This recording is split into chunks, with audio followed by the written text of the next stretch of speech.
Hi folks, hope you're doing well. It's nearly 11 on the 8th of July 2020.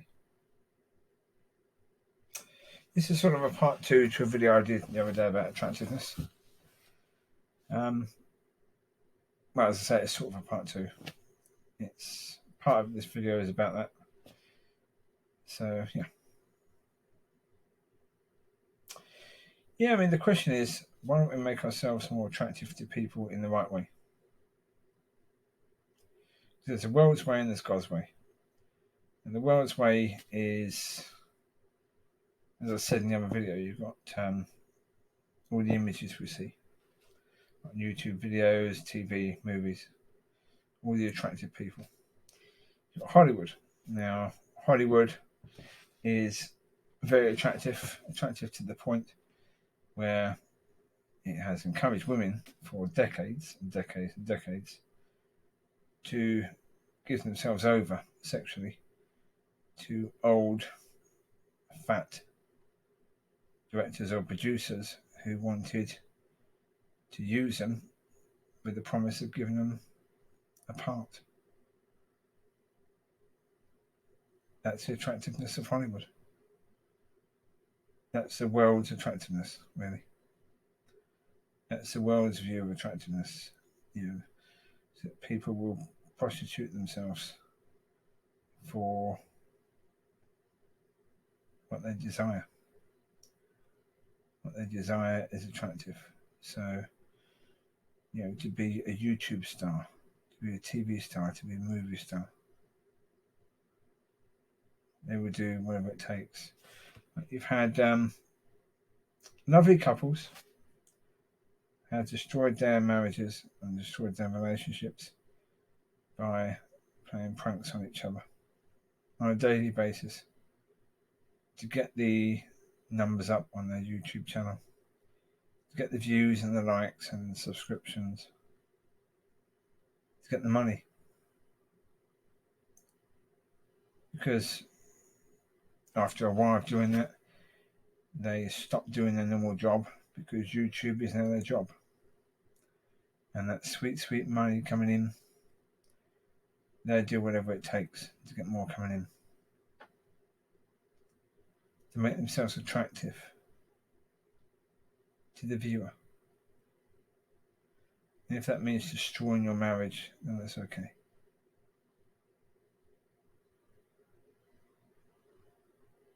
Even though you have kids, you have children in that marriage, and you're willing to destroy that love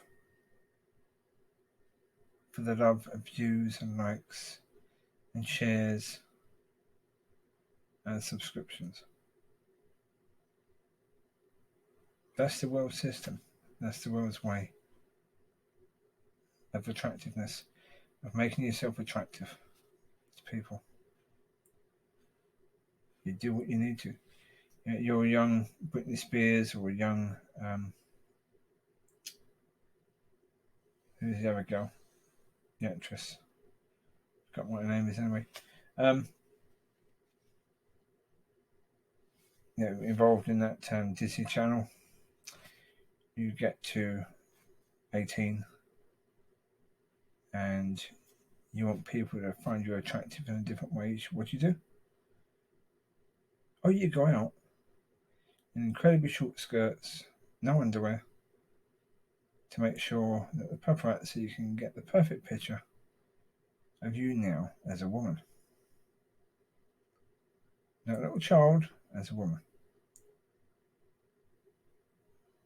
So a perfect picture of your vagina all over the front or middle pages of the newspapers.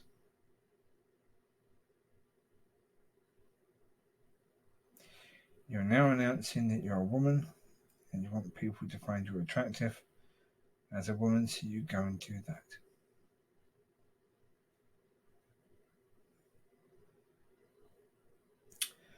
That's the world's version of attractiveness.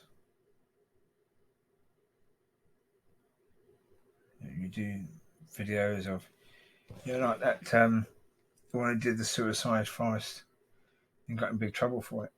Again, wanting to make himself attractive to viewers, so you have to do more extreme things. So you go to the suicide forest to try and find bodies of people that commit suicide hanging on trees.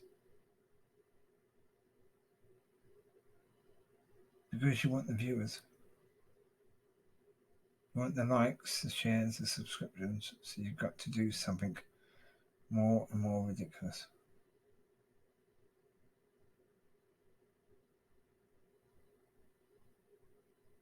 That's a deal with the devil that people make.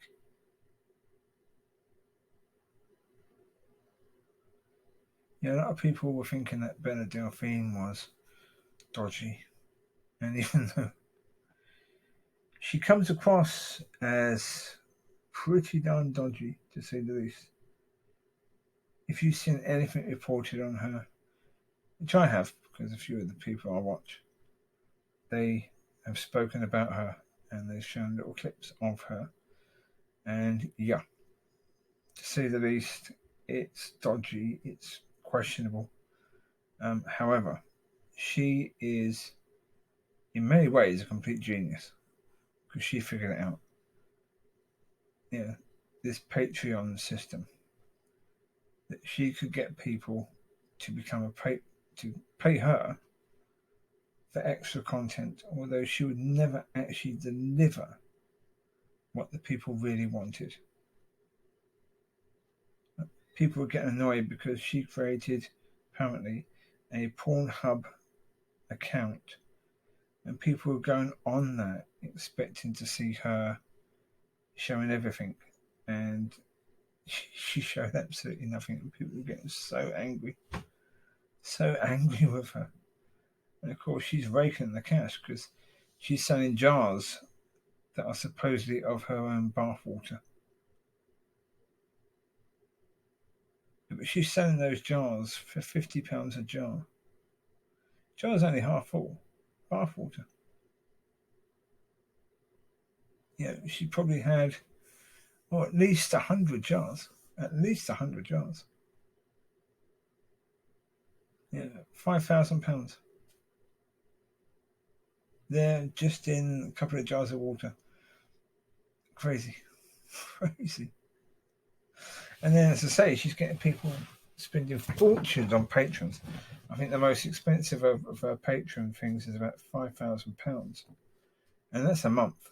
Someone's got to pay her £5,000 a month. And they get the extra stuff. Which apparently isn't going to be anything at all because she's clever. She knows what she's doing and she's not making any promises to show anything. It's just, of course, you've got people hoping that she will for this extra. And she doesn't. She's raking in the cash and she's not actually going as far as others. I saw this this particular bit I got off when I was at Butterfield video that he did the other day, and he was talking about it. And it was quite fascinating where he was saying that there are other women who have also done Patreon things, but only one Patreon level. And on that Patreon level, they show everything, every flipping thing. Ugh. Yeah, things that they would be embarrassed when they're older for their kids to see. They're showing to complete strangers if those strangers join that Patreon site and pay maybe $5 to see this extra. You've got this Bella Delphine making absolute hundreds of thousands of pounds, showing nothing at all. Genius, absolute genius. It is sort of immoral. She's still involved in really prostitution because she's still selling sex, even though she isn't selling sex. But it's the idea of it. And she knows that. She's clever enough to know that. She knows what she's doing. Yeah. People don't pay that much money for a Patreon account. The highest level if they don't think they're going to get anything from it.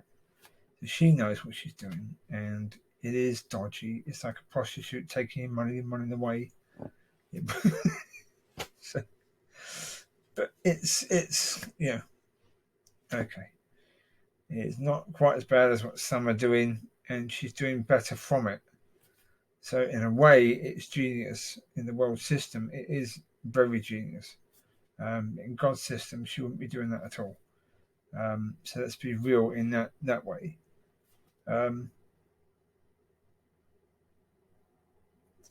yeah, that's pretty much what the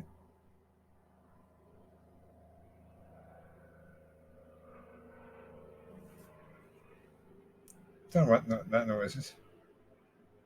Helicopter going over or something? No idea. Even the Lucy's looking up with her ears up. Wonder what on earth that was. I don't know, Lucy. That was weird. No idea. It's a very, very chunky engine. That's a certainty, whatever that was. But yeah, that's the world system. That's the system of the world that we're in. It wants you to make yourself attractive to people, and it wants you to do more than anyone else would do, because that way you're more attractive. If you're more extreme in that way, if you do the most ridiculous pranks, if you do the videos where you're going to places that other people wouldn't go, then you're more attractive to people. Whereas God's way is, are you more loving? Are you taking care of people? Are you more caring towards others? Are you more giving? Are you more forbearing and more forgiving? More accepting? Do you just accept people for who they are? Do you try and get along with people? And if it doesn't work, do you forgive people and move on? Or do you hold a grudge and you want to hurt people?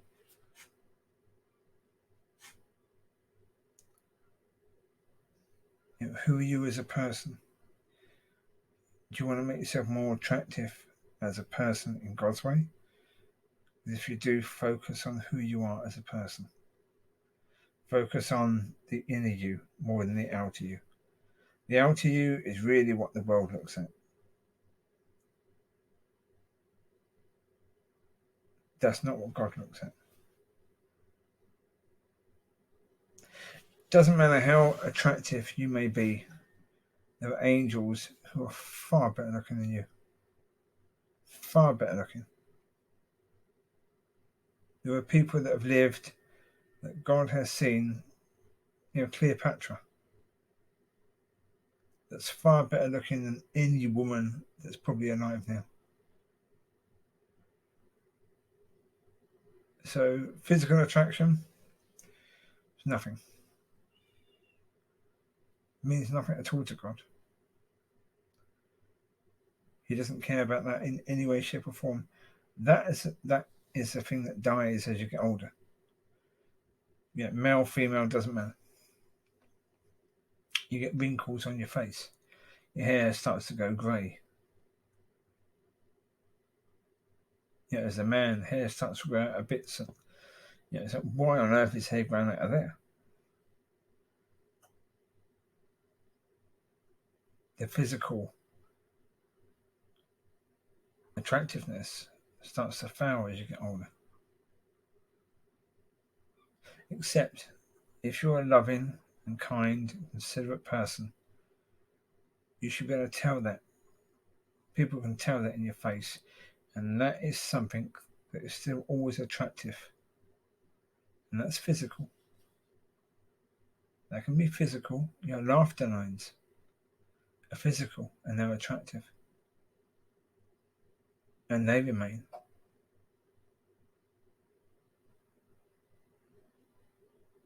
But what really matters is, who are you?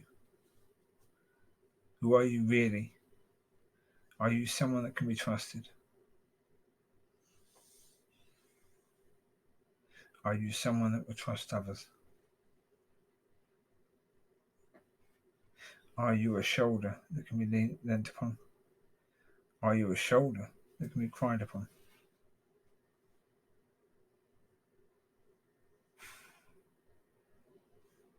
All of that matters far more than, are you strapping? Do you have a six-pack? And I tell you, folks, I've never even had a one-pack. Never had a one-pack. I wouldn't even know what one pack is. I'm just making a point. I've never been anywhere near a six-pack. Never. I don't care. I see videos all the time about, even at sort of my age, how to get a six-pack.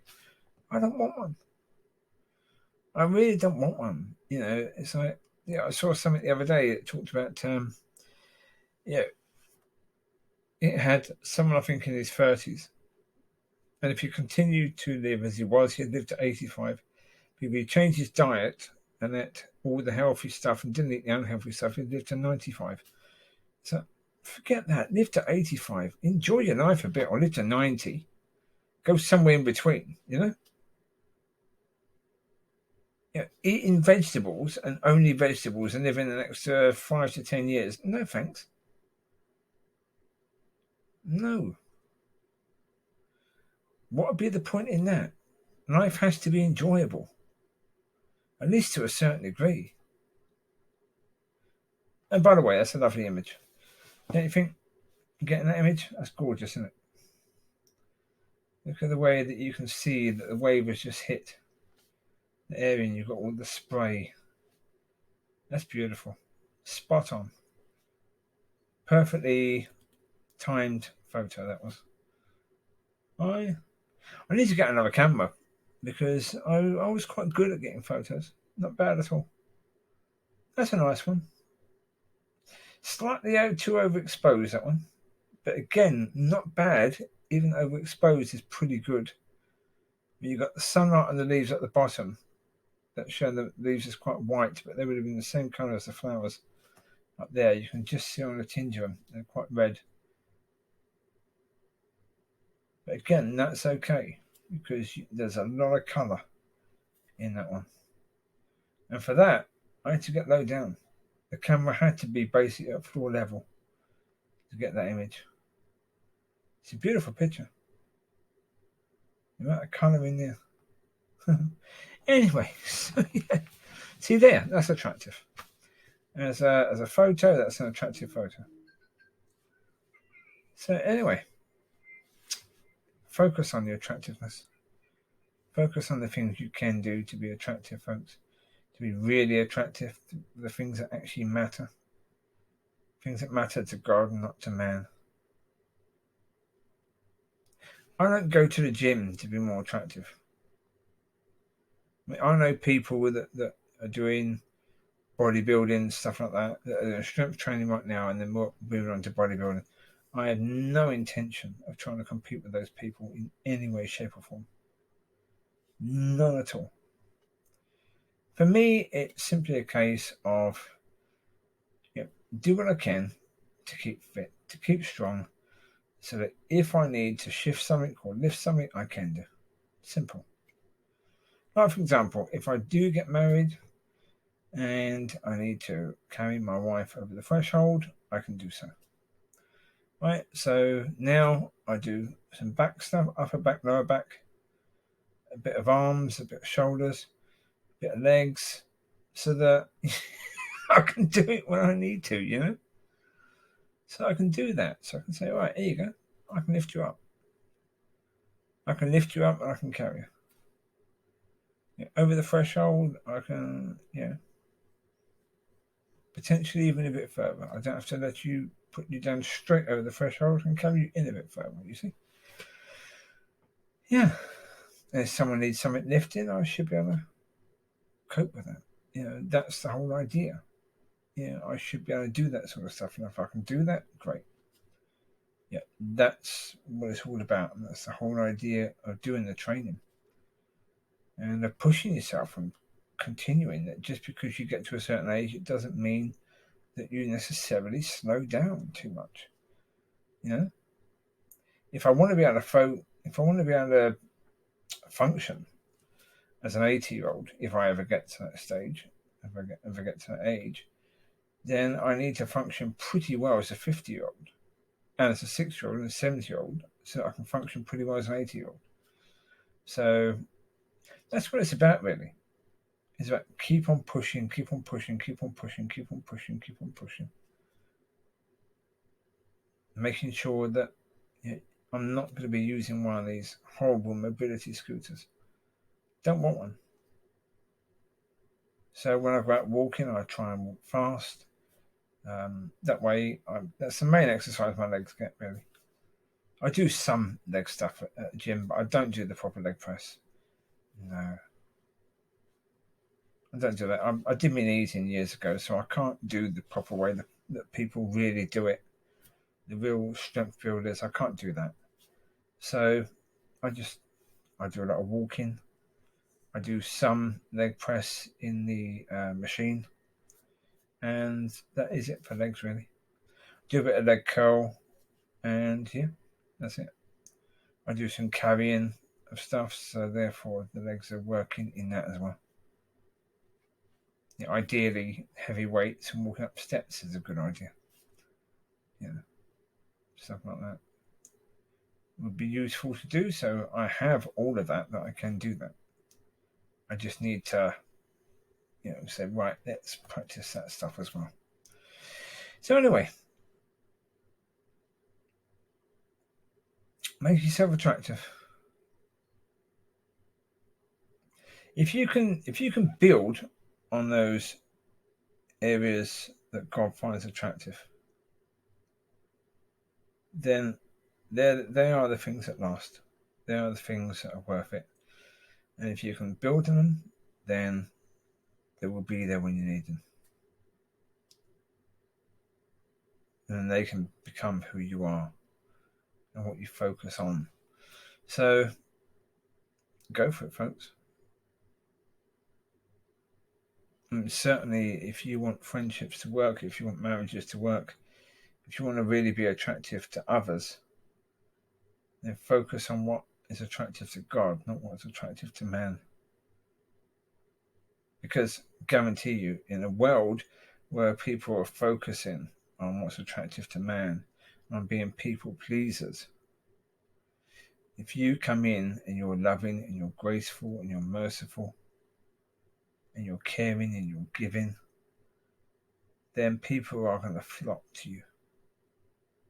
People are going to love you because you are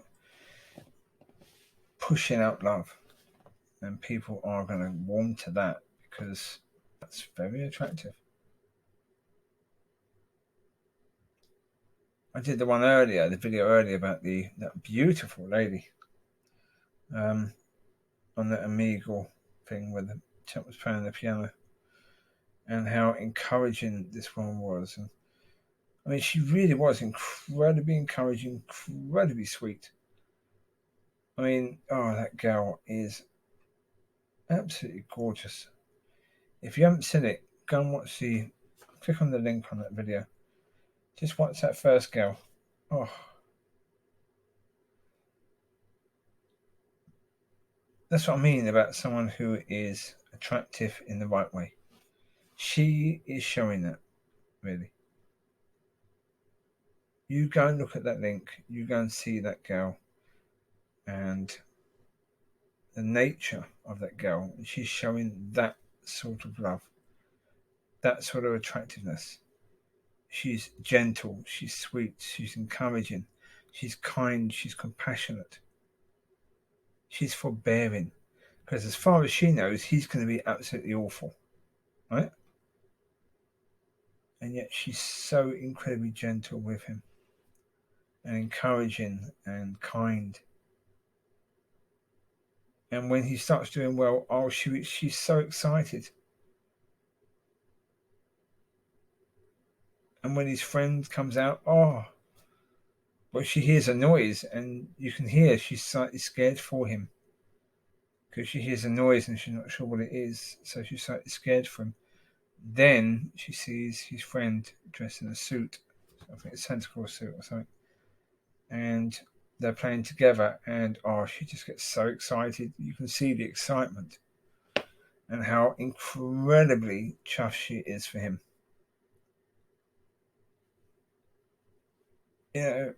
Stunning. Absolutely stunning.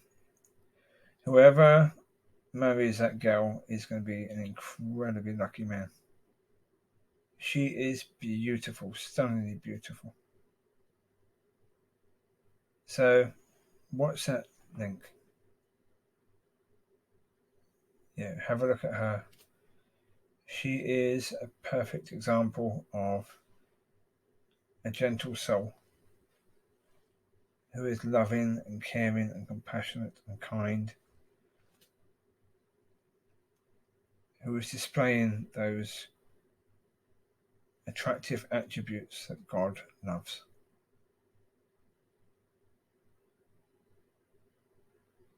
So there you go. I will leave it at that. I don't think I can really add more to it than that. So you take care, God bless, and I will speak to you soon. Bye bye.